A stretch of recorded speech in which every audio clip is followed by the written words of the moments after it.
Okie dokie. Hello, everyone. Excuse the cleavage. But if you want to let it hang out with me, you can. I encourage you to be nude at home. Today, I don't know if you can tell. I don't know if the camera quality looks different, but I'm filming from my front camera instead of from my back camera. And I'm doing that for multiple reasons. Um, just some updates for y'all if you want to know what's going on with me. Um, so I quit drinking. It's been almost a month and a half now, like just cold turkey, no alcohol, like at all. I still be, doing my little things, but I just, alcohol for me and for things that have arisen in my life and have made themselves present, alcohol just wasn't doing it for me. And it really wasn't ever really doing it for me. So, aside from that, the ADHD, the reason why I have the camera faced with the front camera this way is because I have always been so worried about quality and have always been trying to aspire to this goal that, in all honesty, I don't know if I'm ever gonna reach. Like, am I ever gonna be like crazy studio based influencer? Like, I would like that. But I think right now in my life, I'm trying to be more present with just taking things as they come to me and taking things that I can gain within the best of my ability. That doesn't mean that I'm settling. It just means like if it's harder for me to use the camera facing the other way and I want to have it with the front camera because it's easier for me to see and I feel more comfortable, I'm going to do it that way because I'm going to feel more comfortable in the video, so the quality will be better. Even though the quality probably isn't as good as the back camera, but I don't care. I just had to go on that stint. I'm just really on this pathway right now of just trying to just be honest with what I want to do and being in the mental and emotional space to be able to do that. So today we're going to be talking about the overcoming homelessness part 4, the last part of the series. And I think one of the it's the most important part because it's gonna be a woozy and the lessons in it are crazy. So, like I said, I had ended up moving in with someone. I don't know if I said specifically, but a friend of mine helped me, helped me by finding me a place to go after my ex threw me out that night. So I had went and slept next to Target, and called my best friend in Miami on the phone. Like, she stayed on the phone with me and was like, I'll stay on the phone with you all night, bitch, because my best friend. And the other person who was helping me find a place to live was like, oh, I found these people who can let you stay with them until you get back on your feet, da da da da da. And I was like, okay. So I had to these people's house, and again, there's no date of when I have to leave. They're like, oh, just stay here because you're fleeing abuse, figure your shit out. So I'm trying to figure my shit out. And for all of y'all who have ever been in an abusive situation and have left an abusive relationship, that shit is crazy as fuck to heal from. Like, I don't care what nobody says. Like, unless you're, like, denying it and, like, you're vicing yourself into a hole, that shit is hard. Like, it's hard. A bitch was fucked up from that relationship. And I was just, I went back to work. And when I went back to work at the job that I was at, I was just dealing with a lot of shit that I shouldn't have been dealing with. I'm not going to say trigger words, but if you black and you trans, you know what I mean? Like, and it was just, everything was becoming unbearable. So, the whole, like, stimulus time comes around, and I end up leaving my job, and I'm still staying at this place with this person. And, I'm on my food stamps, I'm getting my money and stuff like that. And I'm trying to, like, crowdfund so that I can eventually go to find a place to live at, because the person I was staying with was like, oh, I just need my space, da da da da da. And I was like, okay, cool. So I'm looking, like, for a place to go, and, like, it's the middle of a pandemic. Like, this is, like, prime COVID. Like, this is before Delta. Like, this is, like, when the baby bitch was like, just go, just so crazy. I have to see myself just going through the city, you know, and it was not easy to find a place. And so I ended up just being there at this person's place because I couldn't go anywhere else. And I had a friend. Remember, I'm not saying any names on these videos at all. I had a friend who lived close by, and I would be at her house sometimes, but I couldn't like live there because there was another person living there, and it wasn't like the apartment wasn't meant for more than 2 people. And it's gonna be kind of an emotional one, you guys. And I was just kind of like stressed because the person I was living with was stressed that I was there, even though they had asked me to come, knowing what the climate was and everything that was going on because they wanted to be Captain Save-A-Ho. This person has a white savior complex also, by the way. And they were just stressed because I was there, and I'm like, dude, like I really have nowhere else to go. Like I kind of can't. And it's not like I wasn't helping out. Like I was cleaning, I was cooking, I was feeding this person's cat. Like I was really trying, you know, like within the best of my ability to like, I was sleeping like in the corner on the floor too. Like I was really trying to not take up any space, like at all. It's my reality. And I was just not trying to stress nobody. And the person ended up getting like hella aggressive. And it's just like, you know, like first they were like, okay, like you can have people over, and like I wouldn't have people over like crazy loud or nothing like that. Like my friends would come and we would like smoke outside and watch a movie, or we would leave somewhere, like, and I never made mess, and like I never was like extremely loud. I don't know, they were weird. They were a weird person, and they just kind of like just got like aggressive. And like it would be weird because they would like buy me presents and be like, oh my god, you're my friend, but then be like, you need to leave tomorrow. And I'm like, bitch, it's a pandemic. So one day I'm at my friend's house, because I would go to my friend's house even too to give this bitch space, because I was like, girl, like I'm not trying to be around all your anger when I'm literally thinking about being legitimately homeless while sleeping in your home on the floor, you know? So I go to my friend's house, and at my friend's house, while I'm there, this person is like, oh, can you stay there? And basically tells me that I have to stay there. Well, I went over there to hang out, and they're like telling me that I have to stay there. So I'm just like, I don't know what I'm going to do. And my friend is like, oh my god, yeah, sure, you can stay. I'll tell my roommate.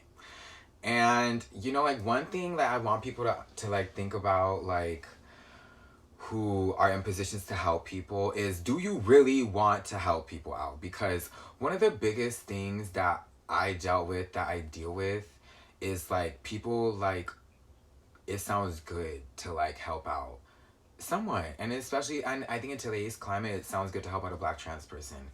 You know what I mean? Like it just like, that's what people want to do, like, because you're told to do that on the internet. But it's like people don't understand what like really like comes like with that. Like, at least for me, like, I got mental illness, child. Like, I'm trying to figure myself out just as much as anybody else, and I never have not been in many positions where I've been able to do that calmly and quietly because of my life. So it's like, for me, what like one of the things that really bothered me was that like I felt like whenever people offered to help me, like it sounded nice to them until like they had to actually like live with me. And it's like, bitch, like I have issues. Like I'm not a perfect person. You know what I mean? And it would just be really hard, and it would be really scary because I would be so scared to accept help from anyone because I didn't want to ruin my relationships with them. But then at the same time, I didn't want to be outside on the street because I was terrified, you know, and I was alone. Like I didn't have my ex. Like if I would have gone to the street this time, it would have been just me gutting it out, bitch. And I, you know, like, I was just like, you know, okay, so, like, I stayed with my friend, and there were things that I had to work on, because it's like, I'm not gonna get you wrong, like, we're gonna be transparent. Trauma does stuff to you, you guys. It really does. Like, things that people do not think about. And one of the issues that I had a problem with, like, in the middle of house hopping, was, like, it was really hard for me to just, like, implement the rules that people told me, because I felt like whenever people told me something that they were uncomfortable with, or that was a boundary, I would do that, but then there would be like a bunch of different minor discrepancies change because people aren't good at communicating, and I'm not. Again, autism. It's real hard for me to like just figure out like normal people shit that people don't usually talk about. So like yeah, like like my hair, like I'm black, so my hair sheds, and when I was there, it was like kind of an issue, and I had to like be up on that. But that's like wherever I go, that's not black people with hair like mine, and just a lot of other things. But again, like I really tried. Like I cleaned, I crowdfunded money, and my friend that I was staying with was like, "You can stay until I move to Hawaii." That ain't got nothing to do with me, y'all. But they're like, "You can stay until you move to Hawaii." So I'm like, "Okay, cool." So like I think they're like moving at this certain point pretty soon. So I find another place to go because it was getting hard for them there, and it was honestly getting hard for me too. And I thought they were moving to Hawaii like within like the next like 2 weeks or something like that. So like I go and I end up staying with my friend Nayeli, who I did the YouTube video with her sister Ale. Shout out to Nayeli. She just had a baby. And congratulations to my bitch. I was supposed to go visit her, and I got too lit, and I slept, and I called her. So I'm hoping she's watching this video. But shout out to my bitch. She just gave birth. I love you. I can't wait to see you soon, bitch. But I went and stayed with Nayeli in her closet, and I slept literally in Nayeli's closet. It was like a bigger closet, like I feel like some people in it. And that's how I met Lentejas, my kitty. It was originally Nayeli's cat. But I went there and I found out my friend like wasn't even moving to Hawaii. They just needed me out of their house. And this was like my best friend. I didn't really realize that it happened like this until after I left. Like months after we stopped being friends. But it was just like this period was a lot of me like shedding even more outside of just my ex, and I was really going through it. Like I would just didn't know what I was gonna do. Like I did, like I was staying like where my friend where Niley lived was is a different area from where I'm used to in LA. So I was really nervous about like how I was gonna find work and how I was gonna get around and what I was gonna figure out. Even though Niley was supporting me, like as a friend should, like just with helping me think about things. But like I was scared. I felt like I was losing a lot of relationships. I felt I didn't know what was really going on with my mental. I wasn't in a place to figure that out, and I just like I felt really like unstable, and I didn't feel like I had any grounding. And when you're houseless and you're just jumping from place to place, even if it's with friends, like it just feels so unstable. Like it just like it feels like it doesn't feel grounded, it doesn't feel strong, it doesn't feel cool. And it just was a lot. It was a lot. And I was really sad because I was like, I feel like I'm dealing with people not seeing what I'm actually dealing with, and then people like having their own opinion on what I'm dealing with, and then feeling like there should just be a way for me to come out of it. Like one of like the biggest things that I hate is like people are like, "Oh my god, Elle, you're smart. Like I don't know how you've experienced homelessness so much." Or like, "Elle, you're this," or "Elle, you're charismatic," or "Elle, you're bright." None of that stuff like overrides depression, anxiety, any mental illness. None of that stuff does. Like those things are a part of you, and they affect you daily. And when you are trying to be happy and trying to love and trying to grow and trying to learn while also having to like be perfect and be on point so that you aren't on the street, while also trying to figure out your entire identity, it's fucking rough. And I just didn't, I felt like very few people saw that it's that difficult and that it's that hard. And I feel like as a person who I feel like people like me, or people who experience what I go through, and people who experience at like bigger magnitudes and crazier, like a lot of the times like we are like yelling constantly about the things we need, and people don't understand it's because you be suffering in these really crazy ways. Oh, I thought the camera button was something on my wall. You be suffering in these really crazy ways that are unreal, that people will never experience, but they tell you to like not act out of that trauma that they haven't experienced. And like that was the biggest thing for me, that like when I was going through homelessness, that so many people would be like, oh, you have to do this, you have to do that, you have to do this, you have to do that. And it's like they've never been homeless, they never experienced it. So they were telling me from this standpoint where I was just like, I can't even take in what you're saying, because it's like you have like a lot of things that are gonna stop you from going homeless. Like you have a partner who pays your bills and you're married to them, or you just been with them for a long time, or they just love you and they're healthy and like they're mentally there and present, they can make money and like, you know, they help you out when you're down, or like you have a home, or like just, you know, things that like it makes it easier to like avoid homelessness and avoid the things that really do that. Because a lot of the things that cause homelessness, I'm pretty sure most of the things are mental stuff, and then the rest of it is just like shit be happening to people. And it's just like I was just dealing with that. And then eventually I got a text from my roommate now, who was like, hey bitch, we're gonna move into this place, do you want to move in here?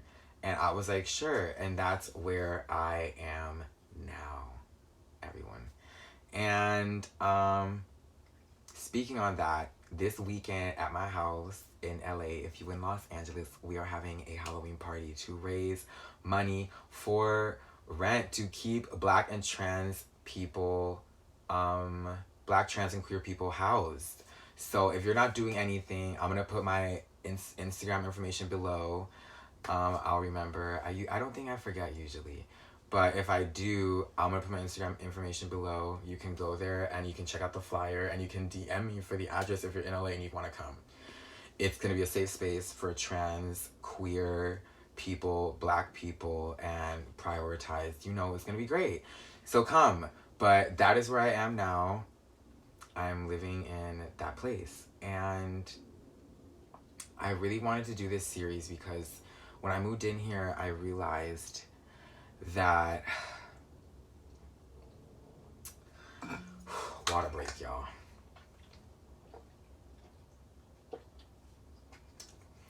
After moving in here, I realized, you know, like a lot of shit was catching up with me. A lot of shit, you guys. Like, I thought that if I had like a home, you know, like things would just work themselves out. And that's not true. Being homeless is traumatizing as fuck. And I lost trust in a lot of things that I didn't even know I lost trust in when I became homeless. Because when you think about it, no one ever thinks that they'll end up homeless. At least I never did. Because of privilege and shit, you know? And when it happened, I think I was in so much shock because I was experiencing things so differently and seeing how people look at you, how people treat you, how you're treated, how you're looked at, how you're perceived, how you're judged. People assume that homeless people have to look a certain way, and you don't.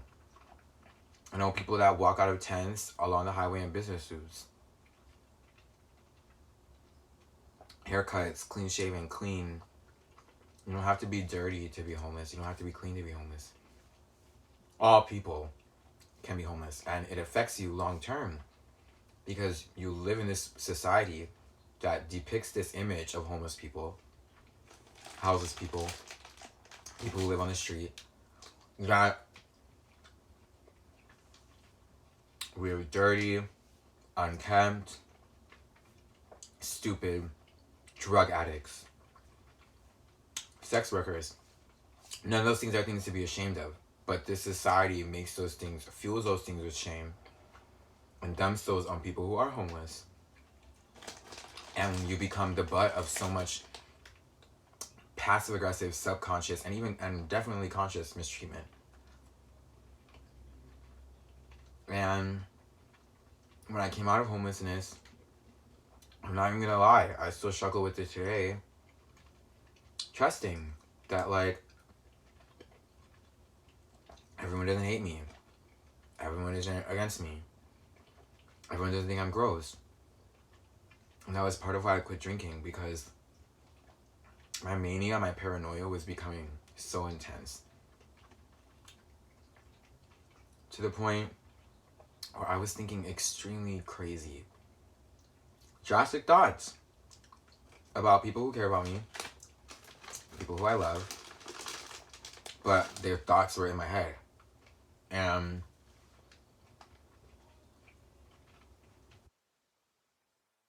all of like the issues that I have from being homeless, I contribute a lot of them to that. Because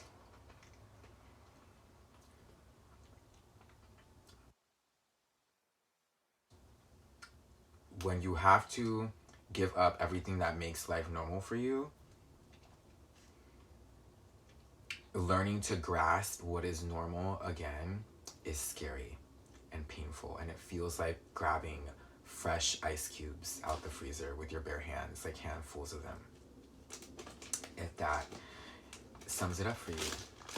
So I think that, you know, with this series, if you watched it, if you're watching it,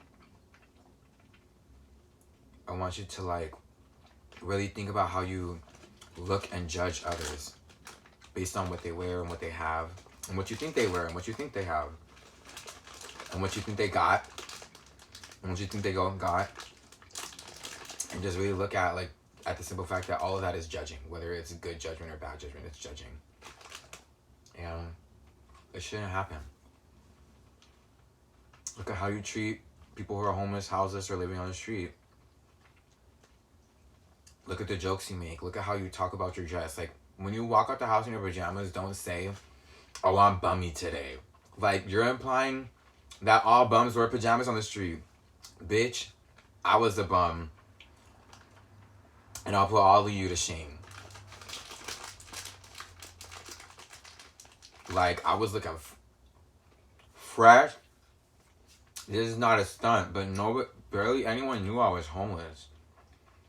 When I was homeless, in my everyday person-to-person life, there's no way to look homeless. So think about like those things, like using bum as a joke, using crackhead as a joke, like talking about, oh, I'm on my crackhead shit when you're drinking coffee. It's like, no, you're not, because you're not a drug addict, because addiction's real, you know. And it's just not cool because it's someone's reality. And it's like you can't use another word to imply being wired on coffee because your vernacular is that small. You know, think about like when you make hoe jokes, like, or try and use hoe as a derogatory term. Because bitch, look, from a former hoe who knows a lot of active hoes, a lot of them could give a fuck less about whether or not you think that sex work is gross, because they get in the bag and their bills are paid and they're taking care of themselves and their mental and emotional health, which is something that a lot of people who aren't sex workers are doing. So yeah, like, if you watch this video, take away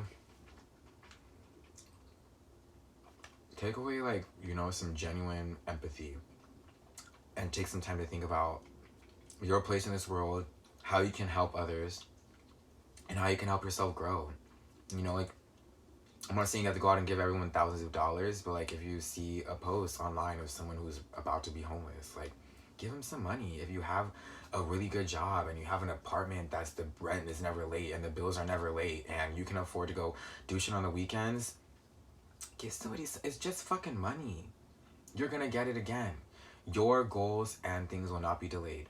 My goal in life is to have a really good job so that I can donate 35 to 40% of my income to my community and people who are adjacent to my community who need help. Because I don't think I should die with tons of money in my pockets. And I know what's gonna happen, but I feel like, you know, like, help someone out. Like, if the person outside who you see waiting by the McDonald's all the time, like, give them some money. Who cares what they're using it for? Like, maybe you could change their day that day, and that day they decide to stop waiting in front of that McDonald's and go get whatever they need. You know, you never know if they're actually trying to help out their family, if they're waiting around that spot to try to get money for their family because they're just too exhausted with every other option. Like, everyone is not built like you. Have some sympathy, some empathy, some kindness. And don't be classist. Like, out here being like, oh, they broke, they need to get their coins up, they lazy. It's like half of y'all that are talking about hustle mindset can barely read or write or compile a critical thought bigger than a wallet. And it's like, money is cool, yes, but what about the genuinity of yourself as a person, the how you're going to cultivate that, understanding kindness, understanding how deep kindness goes. Those things are important to me. So if you take from this video, take that sharing and having grace for people and having patience and not being harsh on people, and understanding that if somebody, you know, has less than you, it doesn't mean that they're less than you. It just means that they're in it right now. They're struggling right now. Struggling, whatever you want to call it. They're in a lesson, and handle that with grace. And if you don't want to help them, just keep everything to yourself. And go on your merry way. But don't talk about people. Don't make people's life harder, because you don't know what people are dealing with. A lot of times people did not know I was dealing with, and they were mean as fuck to me. Oh yeah. I will post my Instagram below as per usual. Also, I'm thinking about revamping my Patreon, you guys, and just doing live readings on there and posting them every day of the week, or like every few days of the week. And you know, y'all could join on my Patreon. It's been dead for a minute because I was going through it, but I want to revamp that hoe and try to get some coin on there, and also share some of myself, because I was overthinking it before and really making it a thing, when I really think I could just record readings, throw them up there, talk to y'all, call it a day, you know? So I will see you guys. Thank you for tuning in. I appreciate everyone who watches, everyone who watched this series. The next video, I don't know what it's gonna be on. It might be my Halloween makeup. It might be my Halloween makeup. It will be my Halloween makeup. I'm gonna come on live and I'll be doing my Halloween makeup, what I'll be wearing, what I'm gonna be. If you can guess what I am in the comments, I will give you a hug. What I'm gonna be for Halloween. So I love you guys. Thank you for watching. I hope you enjoy it. I hope you love it. Comment in the comments. Talk to me. Let me know how you doing. Let me know if you have experiences with being homeless and houseless. Like, let me know if you had a great week, a bad week. Let me know how Scorpio season's treating you. I love y'all. Thank you for watching, and it is over. Goodbye, you guys. I will see you soon. Signing off.